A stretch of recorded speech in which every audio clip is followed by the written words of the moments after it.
This random guy walks up to Daniel and me and says, "Hey, are you new here? We're so happy to have you here. My name is Ben." And he was the reason that we got introduced to Father John Paul out in the courtyard. If there is something that sets it apart from other Catholic churches, there really is just a welcoming and hospitable heart attitude of so many parishioners here. I will never forget, first of all, the music when we were there that first Sunday. It was beautiful, and there were so many children everywhere.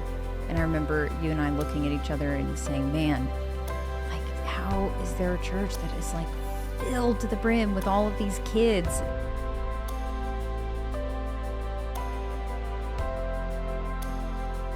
Welcome to the St. Gertrude Parish podcast. I am your host, Daniel Roberts, and today we are doing a new interview style called Meet the Parishioner. And so last week we interviewed Mary Beth Thiemann about Catechesis of the Good Shepherd.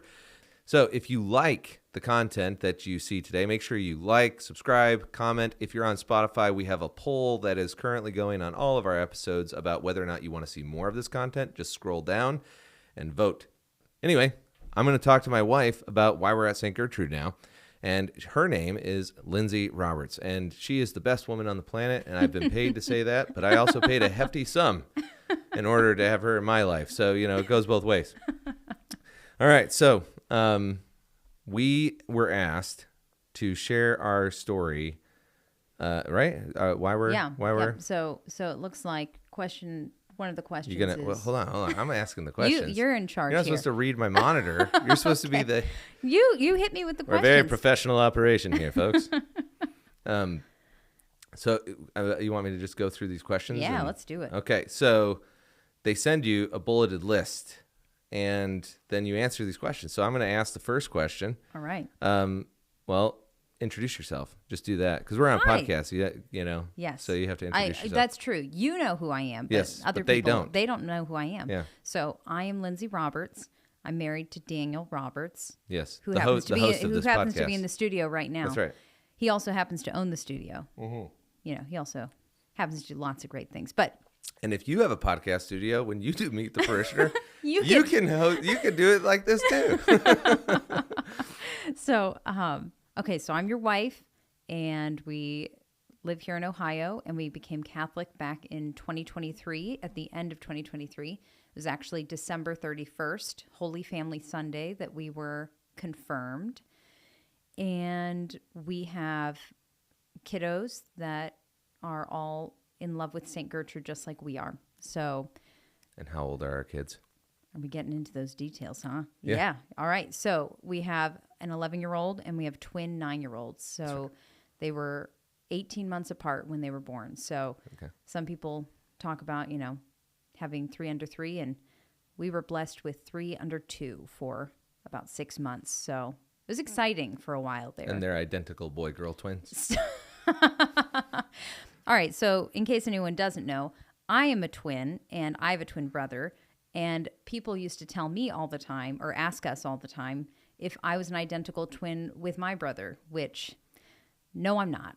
Which is impossible. It is not genetically possible to be identical between a boy and a girl. It's so not.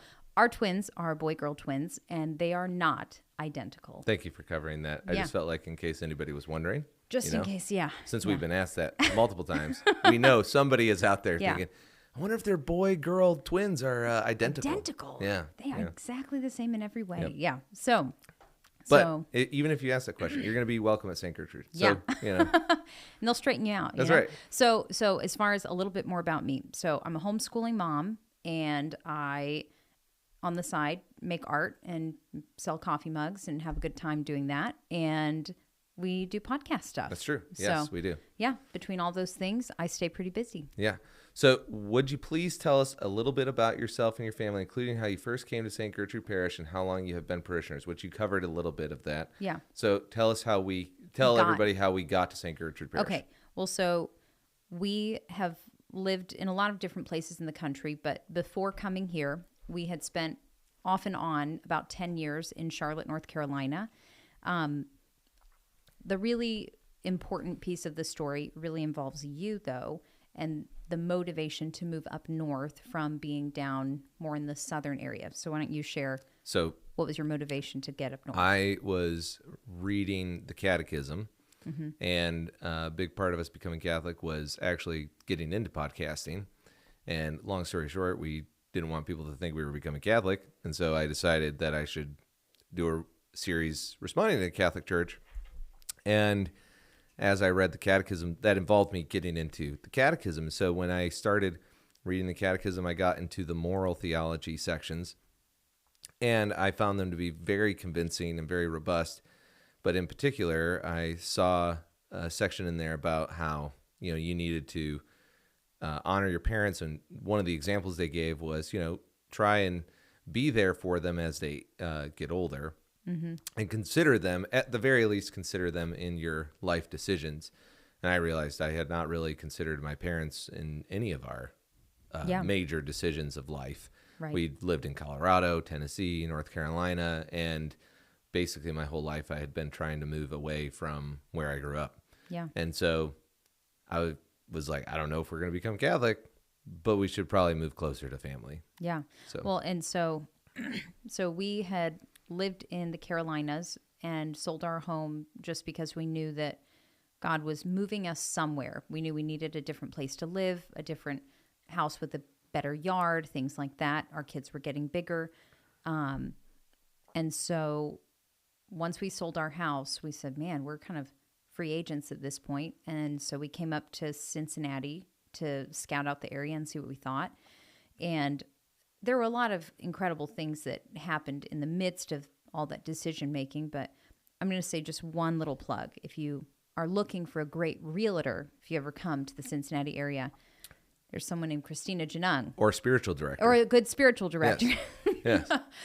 There's someone named Christina Janung that you need to talk to. But she was actually the invitation to St. Gertrude. And if you're not Catholic yet, not only will she sell you a house, she might convince you to join the church. So yeah, Christina Janung's wearing a lot of hats at St. Gertrude these days. So, but it was because of her that that we ended up going to St. Gertrude during this visit up to Cincinnati. And it was just, we had already gone through RCIA, and at that point you were pretty much certain you were going to become Catholic. Mm-hmm. And it was in the midst of that trip that we agreed that as a family we were going to come into the church. But specifically coming to St. Gertrude, I would say, was so much involved with being invited to come there. And then, what were some of the things you noticed when we came for the first time? To St. Gertrude? Yeah. Well, I don't remember it as much. I do remember the fact that we were at Corpus Christi. Yeah. And I remember being we're new here, and we're still, the whole thing is still new. Right. And I do remember us actually, then when I think Father John Paul was the priest at that time, and he was new, and we were visiting, and he said, even if you're not Catholic, feel free to process with us outside. Yeah.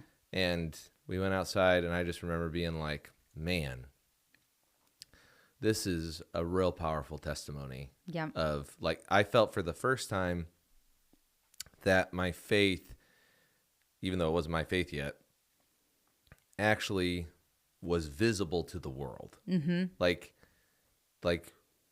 the Christians were doing a thing, and it's and it was a cool thing. Yeah. too. And it was, and again, you might go to a men's breakfast, or you go to a breakfast place and you see a group of guys with their Bibles. It kind of has that effect, but processing with the Eucharist absolutely was this call to the community. Yeah. And you really saw it too when we were in Cincinnati later on. Yeah. People will stop and take pictures, and they are profoundly impacted by this. Yes. Yeah. So that's the takeaway I had. Yeah. No, I will never forget, first of all, the music when we were there that first Sunday. It was beautiful, and there were so many children everywhere. And I remember you and I looking at each other and saying, man, how is there a church that is filled to the brim with all of these kids? And so I remember that. And I remember the Corpus Christi thing also. That was like Yep. the most impactful thing that we could have ever experienced to say, oh, this is a church that takes their faith seriously. So That's right. yeah. So what do you love about St. Gertrude? You go first. Oh, man. There's so many things. I would say my favorite things are the Mass and the people. Now, I already wrote out some of this, but not knowing which things will make it into the bulletin, I will just say, there we go. It has been so awesome to have our kids grow up and learn the faith being in a church that actually has such reverent Mass. You know what I mean? Like, it's just, I love that there is Latin for our kids to be exposed to. I love the music. I love that our priests. When you say Latin, them being exposed to Latin, what do you mean? Oh, it's that, obviously we're both Protestant in upbringing. And so much of the church's history of being a Latin speaking church, I was just ignorant to all of that. And the only thing I knew about Latin was that it was a dead language that you could learn in high school if you wanted a language credit that only took 2 years instead of 4. But how are kids exposed to it at the Mass? Oh, it's that there are so many of the prayers. There's the Gloria in Excelsis that we say most of the time in Latin. There's the Sanctus Sanctus that is said in Latin. There's the Kyrie eleison. Well, that's Greek. But there are so many prayers that are not only in Latin, but they're sung. And it is this, I guess I would call it like a clarion call to the way that Mass was said from the beginning of the church. And I just love the connection to But as far as the reverence go, I think, it's really cool because we've never, they have such a reverent Mass. 100%. And it's, Novus Ordo and all that kind of stuff. But right.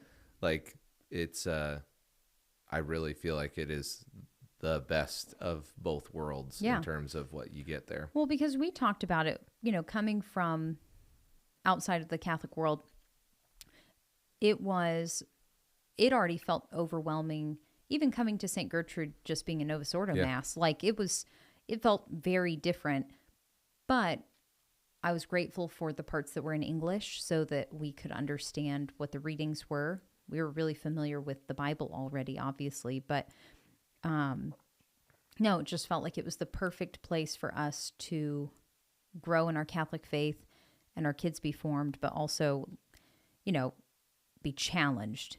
So anyway, what about you? I really love the Dominican tradition.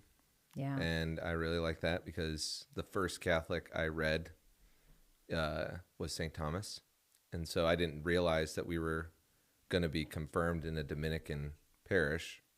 And the fact that we did get confirmed there was just kind of like a wink from heaven, kind of a thing.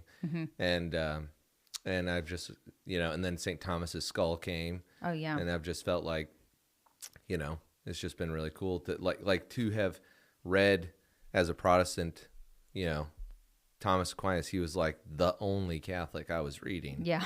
And then, several years later to be converting, and we get here, and I just thought, I didn't know that St. Gertrude was it didn't click that they were Dominican. And so then we didn't even know what it meant to be Dominican. None of those words meant anything to us. So then we get here, and once we move here, and I realize we're going to be confirmed in a Dominican church, it's like, whoa, oh yeah, God just had this plan all along, Yeah. Well, and I feel like St. Thomas was he was part of it, the whole journey. I mean, I'm trying to think of there were some. Well, we can get into some of that because there's a question on here on how we converted. So this is a fast one, and we got a 15-minute check here. Okay, all right. In what ways are you involved at St. Gertrude Parish? You don't do anything. Yeah, I just stay as far away from St. Gertrude apart from, Sunday Mass. Yeah. No, that's not true. So I'm really involved in the donuts and coffee, primarily in the consumption of them. That's my service to the church. Yeah. Anytime there's free food, I am there to make sure it is consumed. I would also like to say there's no official position, but if there was a position called like keeper of conversation in the courtyard after Mass, I would say you and I hold that post. There's a lot of people that hold that post. You I think don't know. so? Yeah. I don't I know. mean, people can let us know in the comments, but I mean, like, I feel like we're pretty we steady. do, but there's a lot of people out there. Like, it takes two to hold a conversation. It's true. You know, but you can't be you like, and I we're could just carrying talk it to all. each other. No, I'm not trying to say that. I'm just saying it's like if there was a team, we're on the team of people. You don't need to get an email saying, do you need to go to confession for No. your pride? I'm just kidding. Okay, no. So things that So I how do. are you involved? So I am involved in the Respect Life ministry. I got involved in that when we moved here in 2023, and the election was coming up for issue 1. So that was what drew me into the Respect Life team, and I have continued with my work ever since. So if you get emails from the Respect Life group, you hear from me. There you go. Yeah. And I am involved in, I'm in a Books and Bourbon group. I don't know if they're officially actually with the St. Gertrude. Yeah. But there is Books and Bourbon stuff that happens at St. Yeah. Gertrude. So Yeah. I just assumed that they were. But if not, anyway, shout out to my Books and Bourbon group. But I also do, obviously, the Parish podcast. Yep. I help with that. And lay Dominicans. And, oh, yes, I am in the You're a postulancy postulant. aspect of lay Dominicans. Yep. So if they don't let me in, then this is going to be a little awkward because Yeah. we announced it. But it's a long road, so you know. But spoiler alert: hopefully we'll have Ben Hoffman on to talk about lay Dominicans in the near future. Okay, wait. I want to say one thing about Ben Hoffman also. He came up to us the first Sunday we ever came to St. Gertrude we ever had been here. That is so true. And it was so impactful to us. You know, we didn't know anybody in that sanctuary. Yeah. And this random guy walks up to Daniel and me and says, "Hey, are you new here? We're so happy to have you here. My name is Ben." And he was the reason that we got introduced to Father John Paul out in the courtyard. It was so St. Gertrude, if there is something that sets it apart from other Catholic churches, there really is just a welcoming and like hospitable heart attitude of so many parishioners here that, you know, we had been attending a Catholic church down in the Carolinas, and it was a wonderful parish, but it was very quiet after Mass. Everyone went their own Catholic. Yeah, everyone just went their own separate ways, and we came here and thought, oh my word, it's so like everyone wants to talk to each other and wants to like laugh and share about their faith, and it was crazy. Yeah. So if you are looking for a Catholic parish that is welcoming, you should check out St. Gertrude. But Yep. it's totally true. Ben Hoffman was the first person one. we talked to at the church. That's true. So yeah, man, full yeah. circle. It's so God crazy. bless you, Ben. Yes, very good, very good. So, next question on here. This will be the longest one, I think. Okay. But we'll need to keep try it and short keep it because short. we're coming up I know. on time. I'm doing my best. So, what led to our conversion? I feel like you And should give this story. How have you continued to live out your faith as a family? Okay. That is a loaded question. I know. I think so. Okay, you already touched on Michelle's the fact bringing the heat. Yeah. See, this is why my responses. We'll see what makes it into the bulletin. But okay, so I can talk about this. So I went to a seminary, a Protestant seminary, like I had mentioned earlier, and I came in contact with Thomas Aquinas, but we only studied his philosophy. So we read like the first parts of the Summa. We studied a lot of the scholastics, but it was purely things like all these academic-y terms like essence and being and form and matter. And we touched on angelology a little bit. But for the most part, we stayed away from all of the stuff that everybody loves St. Thomas for, which is a lot of his stuff on the Eucharist. We stayed away from all that. And as I was reading a lot more books and started coming into a phase of life where we were doing the podcast, somebody had said you should check out Pints with Aquinas, and I had never heard of Pints with Aquinas. And so, you know, if Matt Frad sees this, you know, you got another one. There you go. But I didn't know who he was, and he was interviewing this guy named Scott Hahn. And I thought that the book title Rome Sweet Home was such a cheesy title. I couldn't believe that it had sold as many copies as it did. When I heard the title, I laughed out loud. No shade at Scott Hahn. It's just that Rome Sweet Home, man. That's when you're a Protestant, you're like, oh. Yeah, I mean, it's a testament to God's work in a lot of ways. It's like, but anyway, but I loved the book. I ended up wanting to do, like I had mentioned, responses to Catholicism. I never actually produced any episodes on it because after reading Rome Sweet Home, and I suddenly thought, I should really I need to dive deeper into this.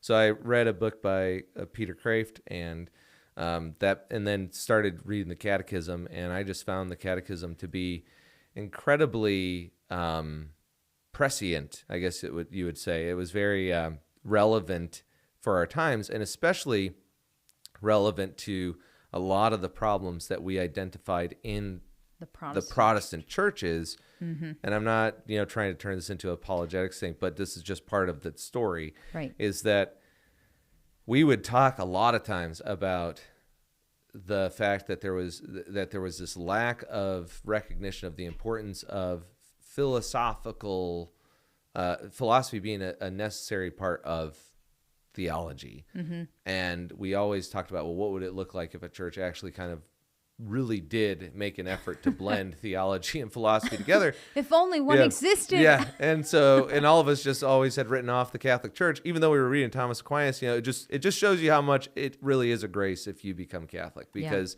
when you look back over your story, you see all these pieces and you go, man, how did I miss it?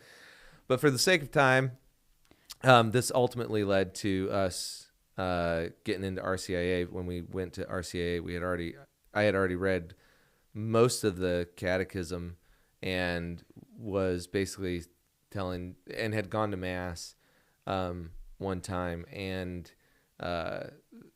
was really just kind of captivated by it. And Peter Kraft had this one line that really stuck out to me. He said at the very beginning of this very pop apologetics book, 40 Reasons Why I'm Catholic, it's like each chapter is like a page, except for like 3. And but he says in there, a lot of times Protestants or Christians in general, if they're talking to an atheist and he has a hard time believing in God, they'll tell him to pray what's called the skeptic's prayer. Mm-hmm. God, if you exist, then show me. Yeah. And this is not to be confused with like a emotional ecstasy or something like that. Like, right. It's oftentimes when we hear about people who have converted, there is an objective, almost non-emotional experience that has caused them to go, hey, I need to look at this a little bit differently. Yeah. And so he says, there's nothing wrong if you're a Protestant going to Mass and saying, Jesus, if that's really you up there on the altar, mm-hmm. I need you to show me. Yeah. And it's interesting because the thing that really drew me in was the Eucharist. Yeah. When I got to the section on the Catechism about the Eucharist being the body, blood, soul, and divinity of Jesus, I thought of all the times that I was isolated in my faith and had no Christians, nobody around, and how I can remember distinctly telling my mother one day, I just wish that God would come and like I just need somebody with skin on, basically. Yeah. And because I had nobody. Yeah. And looking back on all those times and thinking, man, like if the Eucharist is really Jesus, how much easier would those times have been? Yeah. And that just really struck me really hard. Well, and whenever you reach a pause point, I want to share a little bit about my experience with the Eucharistic teachings. You ready for it? So that was by far the biggest barrier for me. And we had a very difficult moment when you said... You want me to get into that part? Yeah, why don't you share that part? Because I really wanted to share the piece about Melissa, just in case. Well, we got 10 minutes. I know, we got to hurry. Okay, so bottom line is that we went to one of the RCIA meetings, and we were almost done. We were almost done with our RCIA. We were almost done with our RCIA, and it was on the Eucharist. And we were one-on-one with a deacon because this particular parish was still getting out of COVID mode. And so they were meeting one-on-one with people still. And so we met with the deacon. We got on the topic of the Eucharist. And Lindsey was like very much like nodding her head saying, oh, yeah, that makes a lot of sense. A lot of sense. I understand exactly what you're saying. Yeah, uh-huh. And like big smiles and like typical Lindsey when you think she's gonna commit to something. So I'm like, oh man, I should really, I need to work this out. I need to work out my faith and fear and trembling because my wife's gonna beat me across the finish line. So like I end up calling you into the office and saying, hey, I think I'm going to become Catholic, expecting you to say, me too. Yeah. And you didn't. No, I didn't. So I said, I totally understand. I am not going to become Catholic unless God does something radical. I can't become Catholic. And I had been loosey-goosey in the past with how I treated catechism and not in the Catholic Church, but just when we had entered other denominations, which is common in the Protestant world, I had not really taken much concern with the distinctives of the different denominations. I felt like, well, if the people are good and the pastor's good, I'm good. Yeah. And so this journey of investigating Catholicism came with a lot more investment from me. And so I really didn't struggle, or if I did, it was very minimal with other teachings of the church. But the Eucharist was the one where I agreed with Daniel, with you. I was like, yeah, if this is really Jesus's body and blood, soul, and divinity, I have to be Catholic. I cannot see it. And you were like, what do you mean you can't see it? You understood all the questions. And I said, as we say to our children, we had a conversation. So what I would say, though, is that I wanted to make sure I understood the Catholic position. But just because I understood it didn't mean that I accepted it or like could adopt it as my own. And so I told you at that point, I said, I am praying the prayer of the Father. I believe, but Lord, help my unbelief. Yeah, the deacon told you to do that. Yeah, but I had told you, though, in your office before that meeting. Oh, really? I told you. I said, I'm praying that prayer. I am asking God to intervene. And then when the deacon said it, I was like, see, that's what I'm doing. That's what I'm doing. I'm not resisting God's movement. Yeah. So that happened. And 5 days later, it was actually our anniversary. I got a text from a dear friend who was my Catholic roommate in college, and she's actually the reason you and I met. And I hadn't talked to her in like 6 months. The last conversation we had before this, she knew I had gotten a rosary for Christmas. But when I talked to her, I just said, listen, Anglicans can pray rosaries. I'm just excited to have a rosary. That's all this is. I'm not becoming Catholic. 6 months later, she sends me a text message. You and I are sitting in our den with a dear friend. And I was in the middle. So I had been, again, we had just had this meeting with the deacon talking about the Eucharist. I'm talking with this friend who's a Bible translator about this question of when the Bible says this is my body, does is mean is? Is there like another translation, like this represents? And our friend was in the middle of saying, no. Nope. He was a former Lutheran. Yeah, too. he was a former Lutheran pastor. So he was friendly to the idea. Yeah. He had adopted transubstantiation. Practically. And he said, no, is means is. And I was like, man, that's hard to accept. And as it was happening, my phone dings, and you want me to tell my part? Why don't you tell your portion from? So at this point, I have already made the decision to become Catholic. It's like in my mind, I was there, but I hadn't actually like really understood steps. Like how much it was going to cost me, and so I'm sitting there though, and I see your face kind of get like real big. You're like looking at your phone. And you put my phone down. Yeah, and you look like you're like somebody died. Yeah. And like you got like a real bad text. Yeah. And so I said, who texted you? And you're like, oh, it was Melissa. And I was like, what did she say? And I think I even said, did somebody die? Yeah. Like, what's going on? And our friend Jim was still talking about the passage at this point, and because he's a very academic person and very loving person, but he was just still talking. I had to say, hold on, Jim, I just need to find out what happened. So I tell you that I got a message from my dear friend, and I'll just I'll go ahead and share what she shared on the phone / what she said in this text message. But the text essentially said, hey, I'm not sure if this is relevant to you, but I just had this weird dream kind of surprising dream last night that I thought I should share. You and I were sitting on the sofa with a priest friend of hers, and we were talking about John 6 and the passages about the Eucharist being Jesus's body. And in the dream, my priest friend and I were explaining to you how this has to be true. And I was telling you about all these Eucharistic miracles and all these things. And in the dream, Daniel was off with my Catholic relatives, in-laws and everyone. I just wasn't sure if that meant anything to you. And of course, I was horrified at this point. Right, because literally what she had dreamed was almost what was happening exactly to us. what was happening. Right. 'Cause Jim was a former Lutheran priest. Right. And we're sitting on the sofa as all this is happening. And so anyway, so at that point, I said, I'm really grateful for you telling me about this.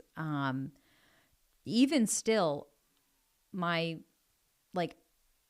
can see that God is moving, but I still can't just accept this on the fact that you had this dream. I can't just become a Catholic. And that's when I said, well, then I'm going 100% because I'm not going to get struck by lightning. Yeah. That's what I said. Yeah. You said, if I stand too close to you, Lindsey, I'm going to get struck because you are playing with fire at this point. Yeah.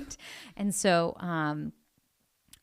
I said, I am going to keep praying and I'm going to continue to be open to whatever God wants. And so it was a few months later, that it was not my own brilliance at all.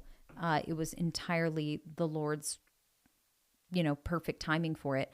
I was talking with our kids about the Trinity, and I was explaining how Jesus is fully man and fully God. And it just hit me right in that moment that if I had had one of Jesus's hairs and I'd put it under a microscope, I would have never seen his divinity in the hair. It would have only had the appearance or the qualities of human DNA and human, substance.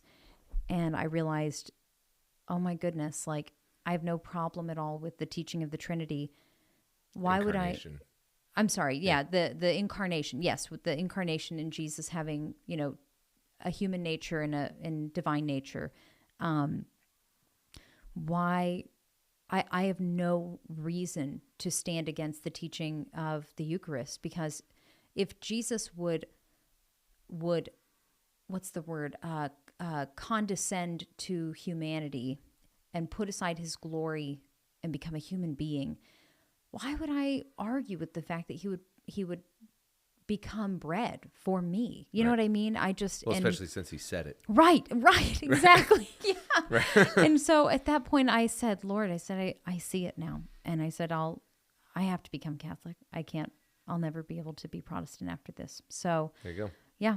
All right. So the only thing that I'll add to that is that we then, because I got to give a shout out to Matt Janung, because I was still, I had my own doubts as we got closer, because then all of a sudden ministry jobs and tech started coming about, and they were much better paying jobs, and I had to say no to them because they were Protestant jobs and required doctrinal statements that I didn't know if I could affirm anymore.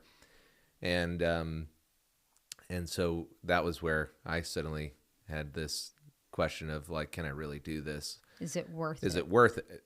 And we were sitting around at the Janungs, and Matt said famously, well, I guess for us famously. Yeah. We're going to make it famous. Yeah, I'll stick it on a mug. Yeah, stick it on a mug. And then it's going to be famous. Yeah. But he said, I had said this to him, because I was like, I don't know how friends and family and jobs and things like that are going to work out. And he said, you're going to lose a lot, but you're going to gain so much more. Mm-hmm. And that, and Christina hits him, and says, he's being vulnerable. And I was like, no, that's exactly what I needed to hear. I am Batman. Yeah, that's right. And maybe we could start talking about the St. Gertrude Parish podcast that way. Welcome to the St. Gertrude Parish podcast. This summer, it's going to be crazy. But anyway, so that's kind of the end of it. And then we came to the church. So last couple questions here. We're going to do speed round. Yeah. How has St. Gertrude Parish community helped you grow as disciples? Okay, so I absolutely, above and beyond anything else, it is the sacraments. And I say this as a convert. We say the sacraments. What do you mean? I mean, the thing that I see making the greatest impact on our family is being able to go to frequent confession, being able to receive the Eucharist every day. The fact that there are so many masses offered in a day St. Gertrude makes it so much more accessible to be a faithful Catholic. Like frequent access to the yes, sacraments. That's what I meant to say. That's not what I said. Oops. But it is close. Yeah. So it's just, and I will just say but for anyone who is just feeling like they're in a rut in their faith, I would just really encourage you to consider not just coming to a holy hour in the Adoration Chapel, which I love so much, but the holy hour on Wednesday nights from 7:30 to 8:30. It has been such a blessing to our family to have this place that is permanently set aside in our schedule. It is a time of quiet to literally be with Jesus and to go to confession and to feel like the rushing of life just stops, and it's there every single week. And I think it's one of the greatest gifts that St. Gertrude gives. So they have lots of great ministries. I love them all. But the sacraments are the thing that are going to make you a saint. Yeah. So I would definitely say the priests. Yes. And definitely like on top of the sacraments. Sacraments, that one is like, for me, your base. Also. Yeah. Especially confession. Like frequent access to confession is great. They have confession every day. And but also the priests and the brothers. Yeah. It's just it was just really cool to, having gone to seminary as a Protestant and then seeing these guys like take on the life of the Dominicans, Yeah. And being able to talk to those guys, even if not all of them, commit at the end of their time. Yeah. It's just so encouraging to see young men discerning the priesthood. And, I encourage everybody, they love it when you go up and talk to them. So go up and introduce yourself to the priests and brothers and ask them, freebie here, just ask them what they're reading. Boom. You don't even have to like to read books. Just ask them what they're reading and how it applies to their life, and you'll have a good conversation with them. Yes. So words of wisdom. See, right. Like I said, it's our courtyard spot. Yeah. Keep going. All right. So what is a fun or unique fact about your family? Okay. So I actually, I already wrote one down, but in case it doesn't make it in the bulletin, I will share it. So I had said it was the Catholic roommate I shared the story about earlier. She is the reason you and I met. And when we were dating and engaged, at many points in that time, she said, someday you two are going to become Catholic. And we both would laugh and scoff and say, no, we wouldn't. Start reading the Bible. You'll become Protestant. Yeah, that's what I said. We said that. We said, when you really, fall in love with the Bible, or, as you keep reading your Bible, you're going to be Protestant someday. And she just would smile and shake her head. And she's totally right. And we were wrong. So. All right. I'm going to go on to the next one. Wait, is there any other funny thing or interesting thing you want to share? Unique fact about our... Yeah. Is there anything? I can't think of one. I don't know. I work remote, so I get a lot of time with my family. So crazy. Yeah. We love coffee. Yeah. We like making brunch. Yeah, that's true. We make a lot of brunch. Yep, we do. We love having people over. Yeah, we do. That's the other thing. We do. For brunch, that's like a big thing. Yeah, so. Yeah. So if you're eating some bacon and eggs. Yep. Do you or does your family have a patron/favorite saint? If so, who? So I would say St. Thomas Aquinas is our family saint. Okay. And I feel like all of our kids have a special love for him also because of how much he worked in bringing us into the church. Yeah. But I know we all, as members of the family, have our own favorite patron saints. But okay, so you guys, go for it. Yeah. Okay. Well, so I would say it doesn't have to be your patron saint, just favorite or a favorite saint. So one of my favorite saints, as of the recent, last year and a half, 2 years, has been St. Catherine Labouré. There's a lot of different funny connections, but one I think that is the funniest most recently is that before we moved here, I had gotten this obsession with the idea of getting cows, which was a really ill thought out plan that I had. And so, but regardless, I like really hung on to that idea that my life would be complete if I had cows to take care of, along with the other things like the laundry that didn't ever get done and stuff. So, I was reading a kid's book that one of our kids brought home about St. Catherine Labouré. I was reading it, just looking for more information about her because I feel like she and I are pals already. And I read a story about how later in her ministry, she was a really successful farmer, but she ended up burning a ton of money with this like obsession she had with trying to keep cows and trying to keep fresh milk for all of the poor that they would take care of. And I just felt like, man, St. Catherine, we really did share a lot in common. And anyhow, so there's my little fun tidbit. What about you? My favorite, my patron saint is Saint Joseph. And I discovered as we were converting that I shared his feast day, and I did not want him as my patron saint because I felt like he was kind of lame. And, Saint Joseph knows what you think. Yeah. And it's like, and everybody said, it's the saint that picks you, not you that picks the saint. But I was like, I really feel like I could pick a good one, And, but it ended up happening. I just ended up feeling like, St. Joseph was the right one. But the other one that I really like is St. Maximilian Kolbe. Mm-hmm. And that guy and his story just really impacted me very much coming into the church. Yeah. And my favorite story to tell about him that a lot of people don't know is A, he was almost like dead his entire ministry, and then B, that he and also it's interesting because the saints were an obstacle for me coming into the church. What's the matter? The video follows the audio turned off, and I was wondering how long has that been off? No, it didn't. It's been flipping. Yeah. It was off. It did turn off. Well, anyway, we'll fix it. Yeah. And so anyway, but I really like him from the standpoint of he was known to kind of cry occasionally on a regular basis, and I'm like, now that I'm a dad with kids, I'm like crying. And a Catholic. And a Catholic. The Catholic, yeah, my goodness. That turned on the waterworks. Yeah, it did. And then, but he was mocked by his brothers, according to one of the biographies I read. And then as his body was being removed from the starvation chamber, the Germans said, that was a man. Mm-hmm. And I just thought his story was just so beautiful. And then the other one is Padre Pio, because I decided to read him because I wanted to read something crazy when I was coming to the church. I was like, I want to read about the craziest saint I'm going to have to defend to my family. And I was like, I heard this guy was bilocational. He was flying had in the stigmata. air. It was like teleporting places. I was like, it's all right. Well, let's see what we talk about this. Tough pill to swallow. Yeah. And so, he just ended up coming into my life in pretty crazy ways.